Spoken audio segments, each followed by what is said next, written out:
الدرس الحادی عشر، 11واں سبق۔ الدرس الحادی عشر، 11واں سبق۔ جملہ فعلیہ۔ جملہ فعلیہ اس کا عنوان ہے جملہ فعلیہ۔ جملہ فعلیہ میں بھی فعل ماضی لازم کا استعمال۔ تھوڑا سا ہم کو یہاں وضاحت کرنی ہے جملہ فعلیہ کی۔ ہم نے اس سے پہلے پڑھے کہ کلمہ اس کی 3 قسم ہیں: اسم، فعل، حرف۔ اسم، فعل، حرف، یہ کلمے کی 3 قسمیں ہیں۔ اب یہ سب انفرادی الفاظ ہیں، انڈیویجول ورڈز۔ اسم ہو، فعل ہو، حرف ہو، یہ انفرادی الفاظ ہیں۔ اب ان الفاظ کو جب جملوں میں جوڑیں گے تو وہ جملہ کہلائے گا۔ الفاظ کا جوڑ جملہ کہلاتا ہے۔ اور جملے کے ہم نے 2 قسمیں پڑھے تھے، ایک جملہ مفیدہ، ایک جملہ غیر مفیدہ۔ ایک وہ جملہ جس سے پوری بات سمجھ میں آ جائے اس کو مکمل جملہ کہتے ہیں، جملہ تام بھی کہتے ہیں۔ اور ایک وہ جس سے پوری بات سمجھ میں نہ آئے اس کو جملہ غیر مفیدہ کہتے ہیں، نامکمل جملہ کہتے ہیں، ناقص جملہ کہتے ہیں۔ جملہ مفیدہ، اس کی 2 قسمیں ہیں۔ اس کی 2 قسمیں ہیں، اسمیہ، فعلیہ۔ اگر اسم سے شروع ہو رہا ہے جملہ مفیدہ تو وہ جملہ اسمیہ کہلاتا ہے، اور اگر فعل سے شروع ہو رہا ہے تو وہ جملہ فعلیہ کہلاتا ہے۔ آغاز کے پہلے لفظ کو، جملے کے پہلے لفظ کو دیکھ کر اسمیہ اور فعلیہ کا تعین کیا جاتا ہے۔ جملے کے شروع کا لفظ اگر اسم ہے تو اسمیہ کہلائے گا، جملے کے شروع کا لفظ اگر فعل ہے تو فعلیہ کہلائے گا۔ یہ ہوا جملے کا معاملہ۔ اب انفرادی الفاظ میں ہم نے پڑھے اسم، فعل، حرف۔ اسم کے تمام اقسام کے ساتھ پچھلے یونٹ میں، پچھلے وحدہ میں، پچھلے 10 سب اسباق میں اس کی تفاصیل آ چکی۔ اب یہاں سے جملہ فعلیہ کا آغاز ہو رہا ہے تو سب میں پہلے فعل لا رہے ہیں، فعل ماضی۔ جب فعل کو ہم پڑھیں گے تو پہلے معلوم ہوگا ہمیں کہ فعل کی 3 قسم ہے: فعل ماضی، فعل مضارع، فعل امر۔ فعل کی 3 قسمیں ہیں: ماضی، مضارع، امر۔ ماضی گزرا ہوا زمانہ، تو ابتدا میں یہ لے رہے ہیں ماضی کو۔ مضارع میں حال اور مستقبل دونوں آتے ہیں، موجودہ زمانہ بھی آتا ہے، آنے والا زمانہ بھی آتا ہے۔ موجودہ زمانے کو زمانہ حال کہتے ہیں، آنے والے زمانے کو زمانہ مستقبل کہتے ہیں، مستقبل۔ تو یہ ہوا مضارع۔ آخری میں ایک تیسری قسم امر ہے، یعنی حکم کی۔ تو وہ جہاں بھی اسباق آئیں گے ان افعال سے متعلق وہاں ان کی تفصیلات ہم پڑھیں گے۔ فی الحال ہم فعل ماضی کو ہی لے رہے ہیں۔ فعل ماضی میں بھی فعل لازم۔ فعل ماضی بھی 2 قسم پر مشتمل ہوتا ہے، ایک لازم ہوتا ہے، ایک متعدی ہوتا ہے۔ لازم وہ فعل ماضی ہوتا ہے جو محض فاعل کے ملنے سے پورے معنی بتا دے، اس کو مفعول کی ضرورت نہ ہو۔ جس فعل کو فاعل سے ہی اپنا مطلب، جو فعل فاعل کے ملنے پر ہی اپنا پورا مطلب بتا دے اور مفعول کی ضرورت نہ پڑے، ایسے فعل کو فعل لازم کہتے ہیں۔ جیسے ذہب، گیا، ذہب الولد، لڑکا گیا، جملہ پورا ہو گیا، اب یہاں مفعول کی ضرورت نہیں۔ جلس، بیٹھا، جلس الطالب، طالب علم بیٹھا، اب یہاں مفعول کی ضرورت نہیں۔ تو ذہب فعل لازم ہوا، جلس فعل لازم ہوا جو محض فاعل کے ملنے سے اپنے پورے معنی بتلا رہا ہے۔ تو جملہ فعلیہ اور اس سے متعلقات کے بارے میں قاعدے میں بتا رہے ہیں اس سبق کے کہ جملہ فعلیہ اس جملے کو کہتے ہیں جس کی ابتدا فعل سے ہو، جیسا کہ میں نے ابھی بتایا یہاں کتاب میں بھی وہی لکھا جا رہا ہے قاعدے کے ضمن میں کہ جملہ فعلیہ اس جملے کو کہتے ہیں جس کی ابتدا فعل سے ہو۔ پہلا لفظ فعل ہو تو وہ فعلیہ کہلاتا ہے، جیسے خرج احمد من المستشفیٰ، نکلا احمد دواخانے سے۔ اس جملے کا پہلا لفظ خرجہ ہے جو فعل ہے، اس لیے یہ جملہ فعلیہ بنا۔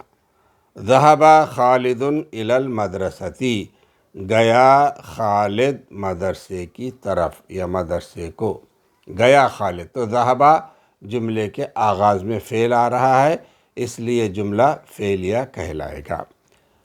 ذہبت فاطمۃ الی الصیدلیۃ، فاطمہ گئی فارمیسی۔ اب یہاں بھی ذہبت فعل آغاز جملہ میں آ رہا ہے، اس لیے یہ بھی جملے فعلیہ کہلائے گا۔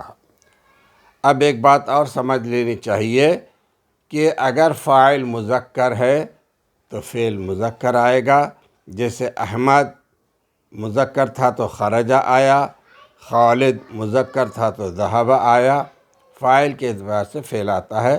اور اگر وہی فاعل مؤنث ہے تو فعل مؤنث آئے گا، جیسے فاطمہ کے لیے ذہبت کا استعمال ہوا ہے، فاطمہ کے لیے ذہبت گئی، فاطمہ ذہبت گئی۔ تو یہ جملے فعلیہ کی چند مثالیں تھیں۔ اب آگے مزید وضاحت کرتے ہوئے بتلاتے ہیں کہ جملے فعلیہ 3 اجزاء سے مل کر بنتا ہے۔ جملے فعلیہ کے 3 پارٹس ہوتے ہیں، ایک فعل ہوتا ہے، ایک فاعل ہوتا ہے یعنی کرنے والا، اور ایک مفعول ہوتا ہے جس پر کام کا اثر ہوتا ہے۔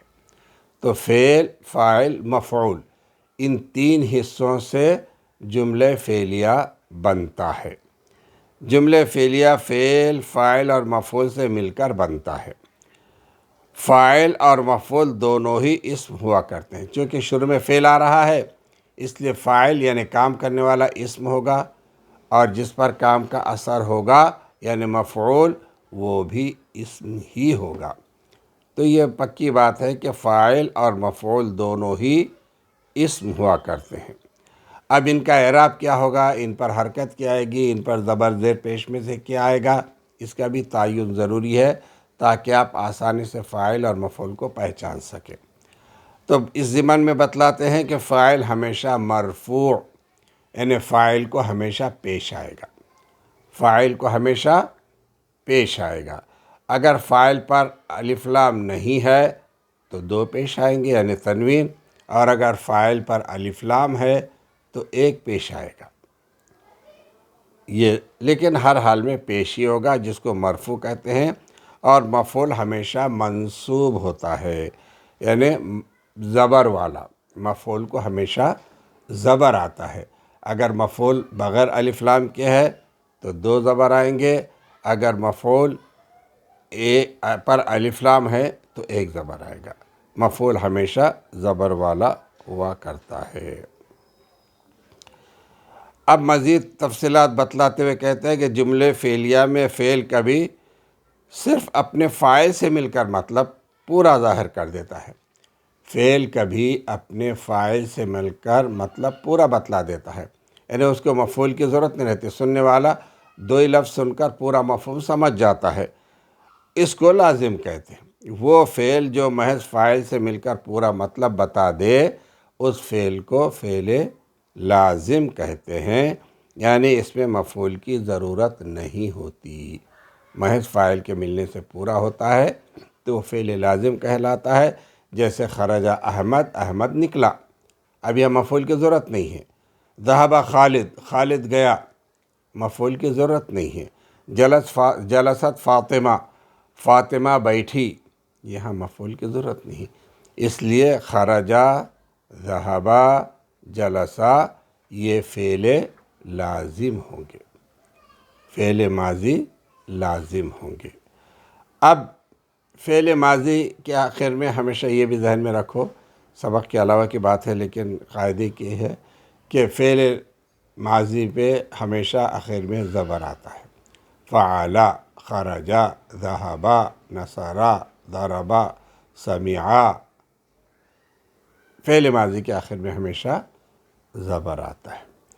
اب اسی سبق میں چند اور جملے اس سبق میں جو جملے آپ پڑھیں گے، ان جملوں میں جن الفاظ کا استعمال ہوا ہے اس کو یہاں شروع میں بتلا رہے ہیں کہ اب آپ جب سبق پڑھیں گے تو اس میں الیوم آئے گا، آج، الیوم آج، ٹوڈے، الیوم آج، امسی کل، گزرا ہوا کل، یسٹرڈے، امسی، امسی کل، من سے، فرام، من سے، فرام، متا کب، وین، متا کب، متا کب، مکتب البریدی، پوسٹ آفس، مکتب، آفس، پہلے ہم نے پڑھے مکتب ٹیبل کے معنی میں، میز کے معنی میں، لیکن مکتب آفس کے معنی میں بھی استعمال ہوتا ہے۔ مکتب البریدی، پوسٹ آفس، البرید کہتے ہیں پوسٹ کو۔ صیدلیۃ، فارمیسی، دواؤں کی دکان، صیدلیۃ، فارمیسی، دواؤں کی دکان۔ مستشفیٰ، دواخانہ، مستشفیٰ، ہاسپٹل، مستشفیٰ۔ مطار، ایئرپورٹ، ہوائی اڈہ، مطار، مطار، ایئرپورٹ۔ محطۃ القطار، ریلوے اسٹیشن، محطۃ اسٹیشن کو کہتے ہیں محطہ، چاہے وہ ریل کا ہو، بس کا ہو یا فائر انجن کا ہو، جو بھی ہوتا ہے اس کو محطۃ کہتے ہیں عربی میں، اسٹیشن۔ اور القطار ٹرین کو کہتے ہیں، ریل کو یا ٹرین کو القطار کہتے ہیں عربی میں۔ محطۃ القطاری، ریلوے اسٹیشن۔ مقعد، سیٹ، مقعد، سیٹ، بیٹھک، سیٹ، مقعد۔ دکان، دکان، وہی دکان اردو میں بھی ہے لیکن عربی میں اس کو دکان پڑھتے، کاف پہ تشدید کے ساتھ، دکان۔ ذہبا، گیا، یہ اب فعل آ رہا ہے، ابھی تک یہ اسما تھے، اب جو اس سبق میں افعال استعمال میں آئیں گے، فعل استعمال میں آئیں گے، وہ ہے ذہبا، وہ گیا، خرجا، وہ نکلا، خرجا، وہ نکلا، جلسا، وہ بیٹھا، جلسا، وہ بیٹھا۔ یہ تین افعال، تین فعل اس میں آئیں گے اور تینوں بھی فعل ماضی لازم ہیں۔